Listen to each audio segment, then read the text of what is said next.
ഈ നിമിഷപ്രിയയുടെ കാര്യത്തിലേക്ക് നമ്മൾ വീണ്ടും ഒന്ന് ചെല്ലുന്നു. യമനിലെ ജയിലിലാണ് ഇപ്പോൾ നിമിഷപ്രിയ.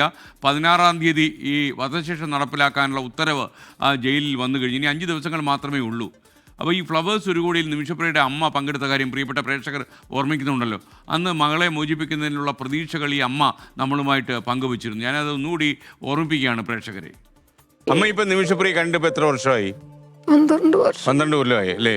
വീട്ടിലെ സാഹചര്യമൊക്കെ എങ്ങനെയാ സാമ്പത്തികമായിട്ടൊക്കെ? എന്റെ വീട്ടിൽ സാമ്പത്തികമായിട്ടൊന്നുമില്ല. അവിടെ ഒരു വീട് ഉണ്ടായിരുന്നു, വിറ്റോ?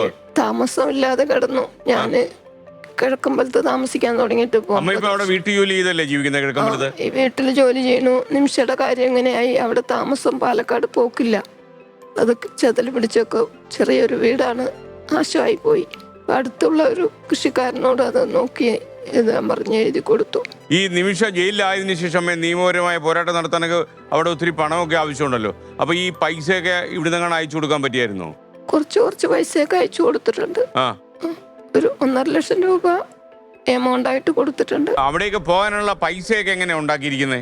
എല്ലാം സേവ് നിമിഷപ്രിയ ആക്ഷൻ അവരാണ് എല്ലാ കാര്യങ്ങളും. ഇപ്പൊ ഡൽഹിയിൽ ജോലി ചെയ്യുന്ന വക്കീലാണ് എൻ്റെ അടുത്ത് നിൽക്കുന്നത്. ഡൽഹിയിൽ കാര്യങ്ങൾ നടത്തുന്നത് ഞാൻ ജോലി ചെയ്യുന്ന വീട്ടിലിരിക്കുന്നേ ഉള്ളൂ. എന്താ ചെയ്യണമെന്ന് എനിക്കറിയില്ല. എന്റെ ആവശ്യം ഞാൻ പറയും, ഫോണിൽ കൂടി വോയിസ് മെസ്സേജ്. ആ ജോലി ചെയ്യുന്ന വീട്ടിലെ മകൻ ജോയി ആണ്. ജോയിയോട് എന്റെ ആവശ്യം പറയും. ഞാൻ വിഷമിച്ച് കാണുമ്പോ തന്നെ ഇവരെ വിളിച്ചറിയിക്കും. അമ്മയുടെ ഒരു ഭാഗ്യമാണ്, ഇവരെ പോലെ കുറെ ആളുകള് ഇതിന്റെ പിന്നാലെ തന്നെ ഉണ്ടല്ലോ. എത്രയും ദൈവത്തിന് നന്ദി പറഞ്ഞാൽ മതിയാവില്ല. ജീവിതം പോരാ. പല രാജ്യത്തും കഴിയുന്ന മക്കൾക്ക് നിമിഷപ്രിയയുടെ ജീവനെ കുറിച്ച് മാത്രമേ ഉള്ളൂ ചിന്ത. അവരുടെ ജോലിയും കാര്യങ്ങളും കുടുംബങ്ങളും എല്ലാവർക്കും ചിന്ത എന്ന് മനസ്സിലാക്കിയിട്ട് 4 കൊല്ലം കഴിഞ്ഞു.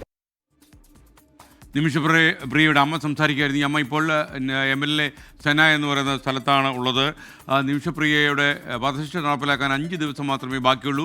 ജയിൽ അധികൃതർക്ക് ഈ വധശിക്ഷ നടപ്പാക്കാൻ നിർദ്ദേശം വന്നു കഴിഞ്ഞു. വളരെ തീവ്രമായ പരിശ്രമങ്ങൾ ഇന്ത്യയും ആരംഭിച്ചു കഴിഞ്ഞു. എന്നാൽ യമൻ എന്ന് പറയുന്ന രാജ്യവുമായി യാതൊരു രീതിയിലുള്ള സുഖകരമായ നയതന്ത്ര ബന്ധവും ഇന്ത്യക്ക് ഇല്ല. ഇറാൻ പോലെയുള്ള രാജ്യങ്ങളെ ആശ്രയിച്ച് മാത്രമേ നമുക്ക് എന്തെങ്കിലും മൂവ്മെൻറ്റ് നടത്താൻ കഴിയൂ. വിദേശകാര്യ മന്ത്രാലയം ഈ കാര്യത്തിൽ കൂടുതൽ ശ്രദ്ധ പതിപ്പിക്കട്ടെ എന്ന് നമുക്ക് പ്രതീക്ഷിക്കാം.